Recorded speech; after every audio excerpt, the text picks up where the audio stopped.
She's still laughing.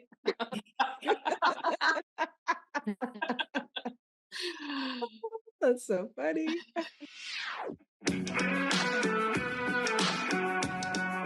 Welcome to 5 Lemons Left. We're the real stuff, the lemons making lemonade.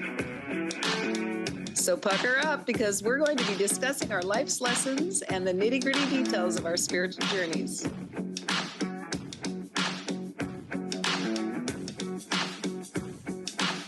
Hey y'all, I'm Amanda. And I'm Drusilla. I'm Melissa. Hello, this is Morgan. And I'm Penny. Welcome to our podcast today.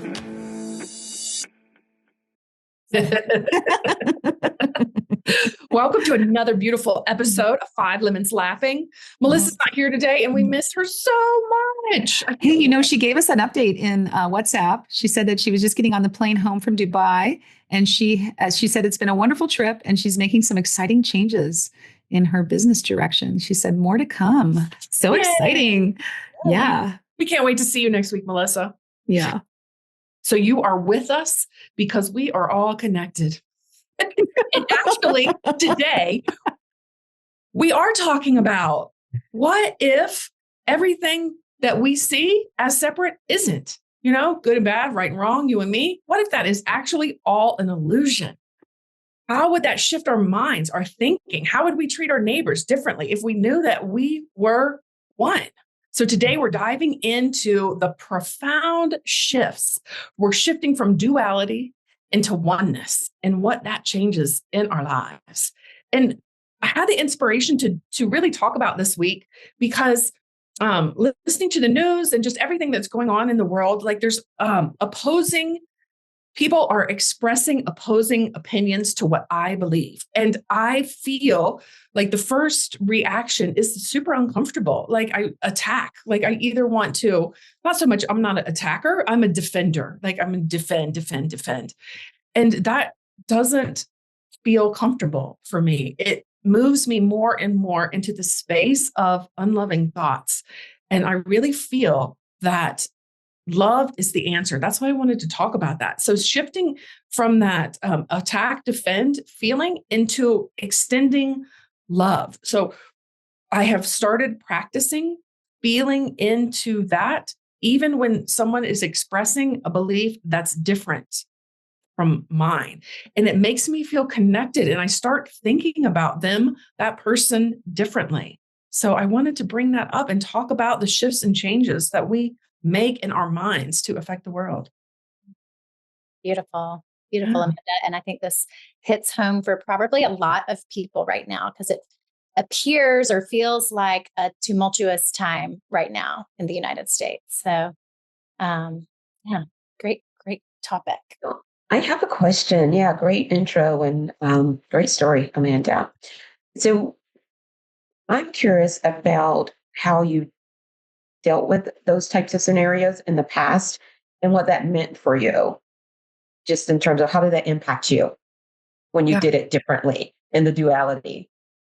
Yeah. So until not too long ago, I would have doubled down I would have stayed in the vibration that person is wrong and I'm right.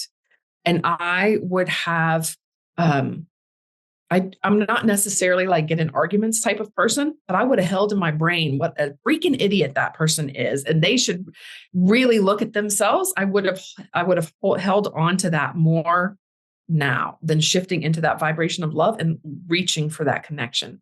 Did that answer your question? Yeah. And I think that's why I wanted to talk about it, right? Because all we need is love. All we need is love. Yeah. Love. It sounds like so simple of a concept, but like it's so hard sometimes. It does seem hard. And if I can have such a profound shift by like looking for the love in the other person, then it's got to be, and to me, that's what unity consciousness, that's what the one working on the one mind level is on a very individualized way, which makes no sense unless A Course in Miracles is very simple, but it is not easy. Mhm. It's not easy to practice, but the concept is very simple. And it really does all boil down to only love is real. Nothing else exists. The answer in every situation is always love. I mean, it is simple. Mhm. For some reason, we overcomplicate things as humans, and it feels very hard to put that into practice. That's a good point, Morgan, about why it's so complicated. Um, and it makes sense to probably discuss duality a little bit more, because that is, in essence, what makes it so difficult, right? That we are two-minded in the sense that we have the mind of our human experience, all the beliefs, from the four guides, what they call mother, father, teacher, preacher. It's how we learn from early on. We learn from those four leader groups of how we should behave, what we should expect, what's right and what's wrong. And so by the time we're of age, we have all of these thoughts that are guiding us in our beliefs. And the Course teaches us that anything outside of the thoughts of God, which is love, which we've all just talked about, um, is not right-mindedness, right? And so that creates a duality within every human being to have thoughts of society and human beliefs and thoughts of God.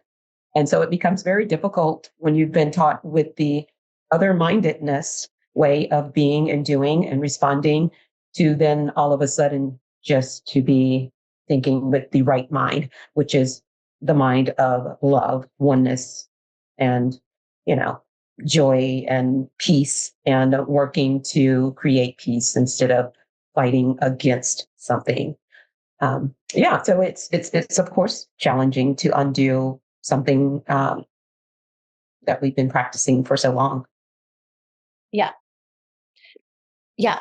And if it's only challenging because whether we think we do or not, we value our separation still, or we wouldn't still be experiencing it. Like in Amanda's example, we value having the right point of view, being the righteous one and making the other person, air quotes, the wrong one. So that is valuing separation when we are still like strongly identified with our point of view and not like blocking out that the truth that is beyond the duality, that is beyond the right and wrong. Like we are stubbornly attached to I'm right, they're wrong. And even though on some level we know that there's so much more at play that in this human form we're not aware of. I don't know. I think I'm rambling.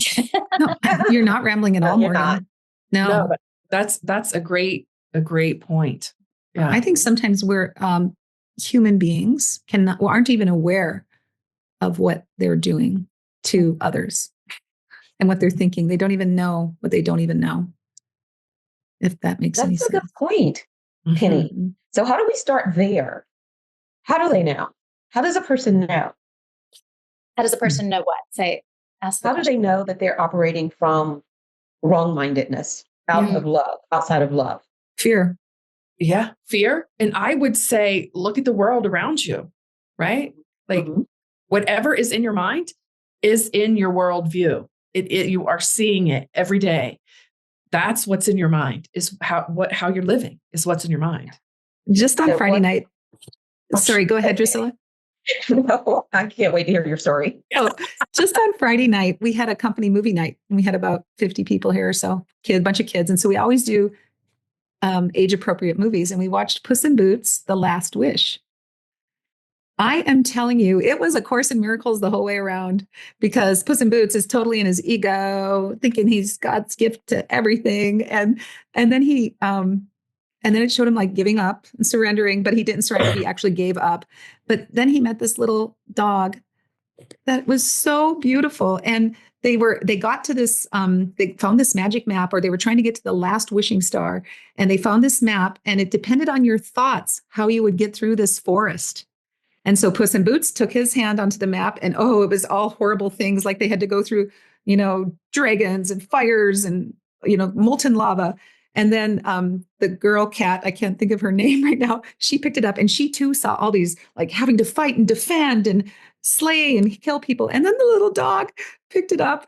And it was so beautiful. They could go through rose gardens and they could have like unicorns guiding them. And it was just so beautiful to see the difference in the thoughts. I went, oh my gosh, everybody needs to watch this movie. But it was like he was the dog was totally connected to oneness, and he was not afraid of anything. I mean, he'd had a pretty tough life, and he'd overcome a lot of stuff because he didn't think fear. He thought only in love. Even when they threw him into the river with a rock and a sock, he chewed his way out. He got out. It's all animated, but anyway, it was just so powerful how he kept choosing love versus ever going into fear, and every bit of yeah. So that just kind of reminded me when you were saying that.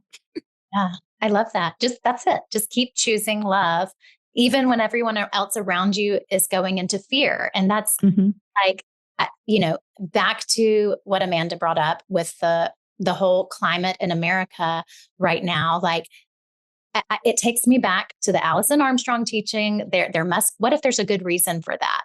And knowing when we accept that from our present point of view, we can't see through all dimensions of time and space. In our true nature, we can, but we're having this illusion of separation because we chose it and because on some level we value it. So in this separated state, we can't see through all dimensions of time and space. We can't see why things are happening the way they are in America. But we can trust, according to A Course in Miracles, that all things are gently planned by one whose only purposes are good. So if we truly believe that, then there's never any reason to get caught up in the fear. There's never any reason to get caught up in the debates. The only answer to anything is love. Why can't we remember that? Because it's so fun to have a pile of people on your side shouting at the whole other pile of people. Like, why else do you go to a football game, right? It's like, because you're winning and they're losing, and it feels good. Yeah. At first. At first. Yeah. Right. Mm-hmm. Yeah. I want to go back to what both Amanda and Penny stated about what you think is what you actually experience, right? That's what you both were stating. So for a person to realize that they are acting out of ego or allowing ego to guide them is based on how much chaos, conflict, anxiety, or fear they're experiencing in their lives. And to the overall goal of what the Course teaches is to find your way out of that, right? And the mere fact that you stop to pay attention to what you're feeling, whether that's the anxiety or the fear, is instantly you're being aware, right? So what the Course is doing is teaching us to be aware. You're starting out, maybe you're aware 5% of your day, or maybe even 1%. And by the time you're at the end of the Course, you should be 100% aware of your thoughts 100% of the time. That's a pretty simple way for people to understand what moving from wrong-mindedness to right-mindedness is. It is a pretty simple concept. Not that it's easy, as Morgan stated, but it is simple. So Drusilla, let's say we're driving along down this ACIM, A Course in Miracles road, and there's a thought. That's an interesting thought. And we look at that thought and that thought. Then what do we do? Question everything. Yeah, so great question, Penny. The answer to that is do nothing, because the goal is not to respond to the thoughts and recognize that the thoughts are not you. That is the beginning of everything, to understand that thoughts are just floating through the air. As I did early on too, I thought that every thought created my being. Like my thoughts were, what am I? Who am I without my thoughts? And now that I'm so far removed from that, I can put space between any thought that enters my mind. It doesn't matter how unsafe I feel, how attacked I feel. Sometimes a little stronger, a little softer, and sometimes it hits me differently or catches me off guard. But at any given time, I might be able to just let the thoughts flow by. And that is the goal, because they're not real. They do not mean anything. What's happened is that we've taken thoughts from our past and we've put conditions with them, emotional responses that are tied to them, connected to them, and they are automatically turned on just by those thoughts entering our minds. And once we start to create distance between those thoughts and our reality, which is that we're actually just watching the thoughts, then we don't have the emotional response to them. So that's how you start to move away from being reactive to thoughts that are floating through your mind. So beautiful. Again, another really simple thing that may not be so easy to, It takes practice, doesn't it? Right? Boy, does it A ever. lot of practice, a lot of awareness of what's going on in the mind to do that. But I will say it moves pretty quick in the beginning when you get that concept that I am not my thoughts. Like you start having miraculous changes, and you're like, I feel like in the beginning things shift pretty quickly, and you're like having these light bulb moments left and right. Like, I don't know. That was my experience anyway. So when you know that you're not your thoughts, Morgan, and you got that, but everybody else around you believes they are their thoughts, how do you handle that? Well, why is there anything for me to handle? I guess I need an example. Okay, maybe that's the answer. Well said. Look, we all have spouses, right? Yeah. Yeah. Yeah. It's Like, for me, it goes back to like what I said in the very opening, in the intro, it like switching from attacking, defending into extending love, right? That's and that's why we're having this conversation is switching from thinking that we're all separate, thinking that we're all up in our minds, right? That's part of it is like we're all up in our minds. We're all separate from each other. We're all needing to be right, stating our opinions, to letting all of the mind wandering going and then connecting on the one constant thing, which to me is that healing power of love. So really tapping into that. I mean, that's the point. Yeah. Well, beautiful. And I don't need to change anyone's mind, and I don't need to change anyone's path. I don't need to change anyone's experience. Like we think that the way that we save the world is by getting people to think like we do. And we think that's loving. Like, check out A Course in Miracles. It has completely changed my life. You've got to read it. You will just have so many miracles. Like, we think that is loving, and we think that's how we save them. But if there is only one, which is what this episode is about, if there is no separation in truth, then all I need to worry about is my own mind and my own experience, and trust that, all of life benefits when I change my mind. It even says that in one of the lessons from this week, and I was trying to find it, but I'm not finding it quickly. So I'll find it before the end of the episode. But yeah, when we're in that position of needing to change someone's mind and to see our point of view on politics, then we're not trusting that their path is perfect and that they're, A Course in Miracles says all paths lead to God in the end. And that's all that, Byron Katie says, she was talking to some woman about her drug addicted son, and she told her his path is perfect. Like, there's not one thing that you need to do to change their path. All you need to do is love them. And that is such a hard concept for us to wrap our heads around as these separated beings, or having this experience of separation. Yeah. That example, Morgan.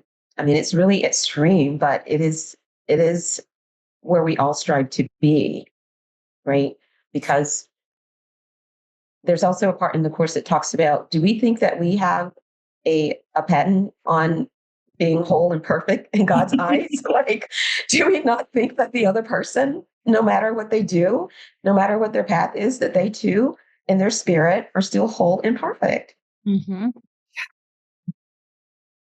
I think I was turned on to that concept when I first started coaching about 20 years ago. And one of the presuppositions when we were trained for our coaching was everybody's whole, healthy, and complete, and they work perfectly. Nobody needs fixing. And as a recovering fixer and saver, that has always been my biggest growth opportunity, is to stop thinking that I can fix and save people. Yes. Yeah. It's really been challenging. 54. Okay, let's hear it, Morgan. Let me look on the world I see as the representation of my own state of mind. I know that my state of mind can change. And so I also know the world I see can change as well. But the focus here is not on changing the world. It's just on changing our own mind. And that's where What lesson is that? it's lesson 54, which is a review. And that was part of the review of lesson 17. I see no neutral things. That's amazing. And one way that I practice that, like, like how do we move and to shift and to actually put this in practice is extend. For me, right now, it's practicing extending love. Mm-hmm. Right. So I believe that we are all connected. And if I could see love in my people that are around me or on TV or whatever, I can see that in them and that amplifies it in me, right? Morgan was talking about like, all I have to do is work on my mind. Mm-hmm. And yes. And the way for me to practice that is see it in somebody else, is to extend that love to somebody else. That's how I've been working with it. And it's a huge tool. It's a game changer. For me, it's a game changer. Well, can you give us an example of you putting that into practice? Can you think of a time recently that you were triggered or felt separate from someone? And how did you put that into practice? The most recent thing that's happened is my friend died. And he's the boyfriend of a really good friend of mine. We're still friends, but so like I'm around this particular person all the time. Almost every day I'm around this person, and her boyfriend died and they live really close to each other, and I'm at her house a lot. So going there and then being in that grief and like being in that loss, and then seeing my friend that has lost a huge part of her life, right? I could either go into and amplify the separation thinking, right? I could go in and amplify loss and fear and all of those things. Or I am choosing to go in and be around that and I consciously like reverberate love like sunshine. Like I have love turned up to like 500 degrees. And I don't tell that to that person I'm around. Like I don't want to diminish her grief or her feelings or anything. It's just, that's how I'm choosing. That's the example of how I'm extending love right now. Mm-hmm. That's a really powerful example, Amanda. I just called my cousin. Her 38-year-old son decided to take his own life in December. And I just called her last week because I wanted to first give her some space. There was, family around her back in North Dakota and stuff. But I was really focused on sending her love, and I just let her talk about whatever she wanted to talk about. And I even was saying the Ho'oponopono prayer at times during our conversation, just so that I could keep beaming her love as she goes through like not understanding why her son would do this. And so that was a powerful reminder of what you're doing with your friend as well. Can you talk a little more about the Ho'oponopono prayer? Certainly can. Hugh Lin was a psychiatrist in Hawaii, and he worked with the worst of the worst, quote unquote, that people had determined were, mentally incapable of ever living a normal life, and they were locked away in this insane asylum, I'll call it. And he decided just to beam love to them. He didn't even meet with any of the patients. He just took their folders, their files, and he focused on how much he loved them. The four parts of the Ho'oponopono prayer is, I love you, I'm sorry, please forgive me, and thank you. And he just chanted that over their files. And like, I don't know, how many years was it? Like, was it just a year that the whole place was emptied out? People had recovered. They became whole, functioning human beings again. And it was miraculous, the work that he did. So the Ho'oponopono prayer, I say that to myself. And Jennifer Ruth Russell has the most beautiful, the prayer chant is the song that she's created around the Ho'oponopono prayer. And a lot of times when I'm writing forgiveness letters or want to be in a real meditative state, I put that on repeat and I just have that song playing in the background. because she just, I mean, it's so beautiful how she's taken that prayer and turned it into a song. Yeah. Does that answer? I have one more thing to Perfect. add about the Ho'oponopono. A big part of that is coming back to the 0 point, which is, A Course in Miracles would say, the one mind. So it is I'm sorry is what that is like, I'm sorry I left the 0 point. I'm sorry I left the one mind. Forgive me, right? Forgive me for any meaning that I've made while I wasn't in the one mind, right? Like I wasn't at the 0 point is what Ho'oponopono says. And then I love you, right? I love you from this 0 point. Thank you, right? I couldn't remember what the fourth one was. But the Ho'oponopono is a whole different way to say the same thing that we're saying in A Course in Miracles. And it's all about coming to that quiet, to the beginning, to the nothingness, to the everything, to that still point. I love the way that Ho'opono describes it as the 0 point. Wow, Amanda, I hadn't heard that before. That's beautiful. Yeah, I did. I took their extended course. I took an extended course in Ho'oponopono last year. And that's where I got that understanding because Jennifer Hadley, our teacher, teaches it. And I just loved it so much. I went and dove deeper into it. Beautiful. Yeah. I want to say to people who are listening, don't let the name of it like scare you away. It sounds like it could be like some crazy voodoo stuff or something, but it's simple. Just remember the prayer. And it actually, I mean, it's amazing. It raises your vibration so quickly. I mean, you literally can do it just driving down the road. Every car that passes you or everybody you see on the highway, just say the prayer to them. Or if you're walking, everybody you encounter, and you will see miraculous results in your life. It's amazing. Without even knowing all the meaning behind it, right? Yeah. Yeah. Okay. So Amanda has given us a couple of practices, extending love, Penny gave the Ho'oponopono prayer example. What about you, Drusilla? Have anything to add for like a practice to shift us from that state of feeling separate to identifying with our true nature of oneness, one with all of life, one with God, one with source, one with all of creation? I think those are all so great. I would have to say, for me, it probably goes back to the simpleness of reminding yourself that you're not your thoughts. I mean, that's going back to square one every single time, and asking yourself why you might feel the need to respond by attack, or why you're having an emotional reaction to something someone said, or how they feel. Like, why does it matter to you how that person operates in their life? And usually it's based on a fear, as we've all stated earlier, a fear of something, a fear of losing control over that person, a fear of, losing that person as a friend, a fear of someone might not like you. And so once you start to just kind of dissect all of this stuff, then it just puts distance between those thoughts and they don't have so much power over you anymore. Yeah, diffuses it. Mm-hmm. I love that. Mm-hmm. Well, okay, so I have another question. I'm going to give an example of something that came up recently for me, and then then I'll ask the question. Okay, so my aunt lives in DC, and her son works for the federal government, and he received one of those letters asking him to resign or accept a severance package or whatever. And she said every single person that she knows, all of her friends, are directly impacted by those job cuts or has a close family member who's directly impacted. And she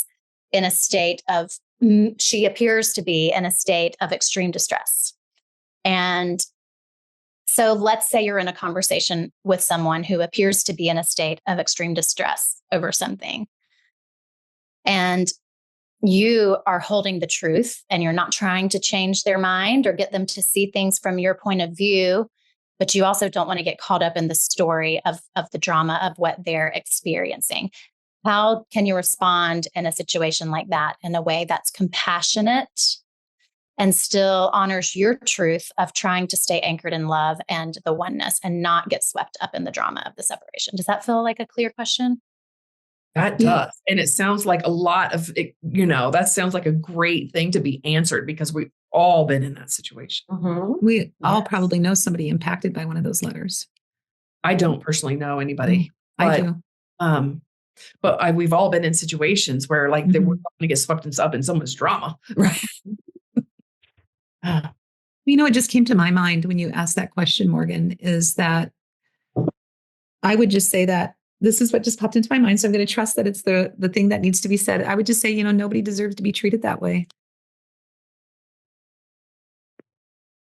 And then just leave it there. Yeah. I don't even know if I would say that, Penny. Mm-hmm. What would you do, Drusilla?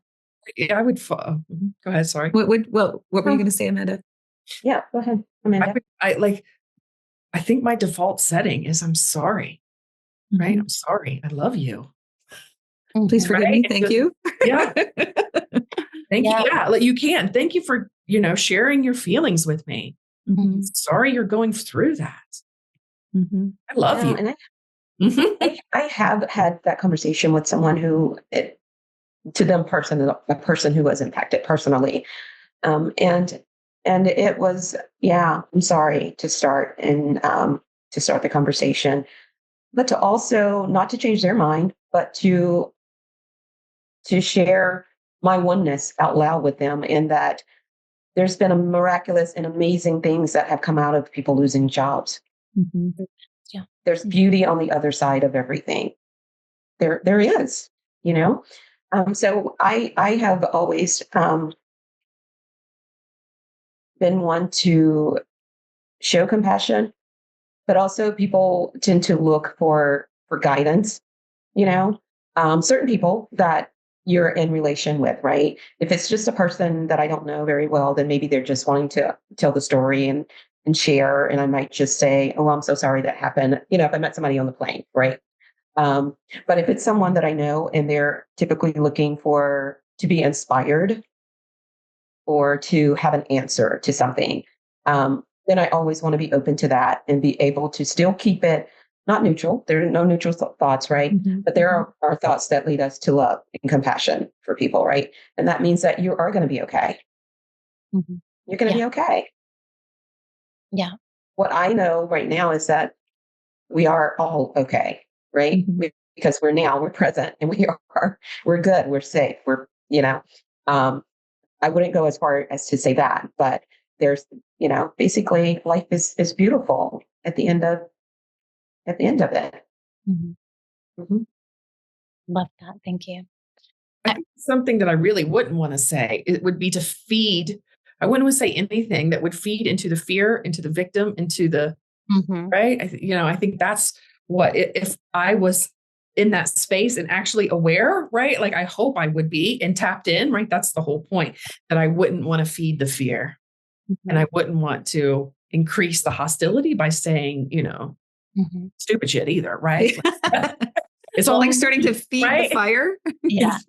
I got some good clarity from what you shared too, Amanda, because I realized in your share that I have had an aversion to saying I'm sorry, because I made this meaning that, when we say whatever we say after the words I am is like what we're identifying with. And so I have had great aversion and resistance to using the language I'm sorry. But then I love the Ho'oponopono prayer.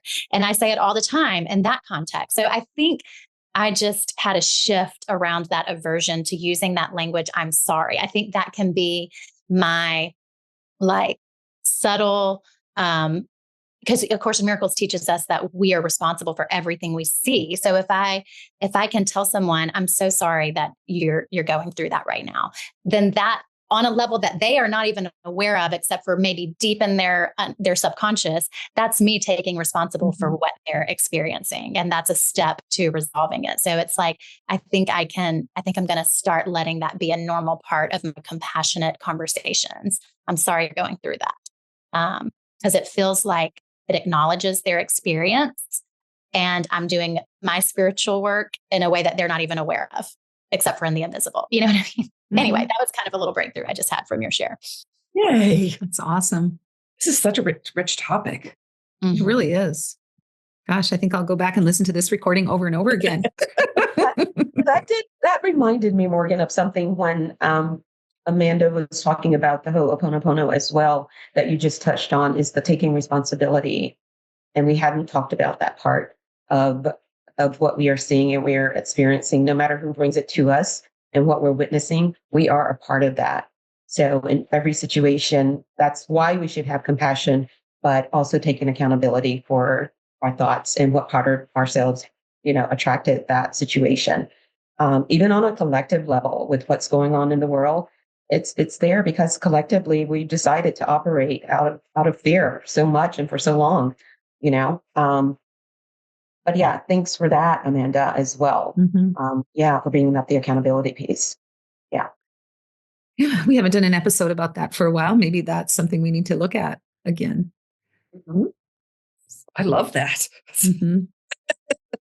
Yeah. It used to be like, knowing that you can, to me, accountability in that manner is so empowering. Like, I mean, like, on your superwoman cape. I know. Yeah. Hey, I'm getting her down. So Penny, you got your post. Oh my God, you guys. I got so many today that I have to pick and choose, I think. So, I mean, the very first thing we talked about was our thoughts do not mean anything. I am not my thoughts. I mean, that's the whole key, I think, of this whole episode, is that I am not my thoughts. And then we also touched on that A Course in Miracles is simple, but not easy to practice.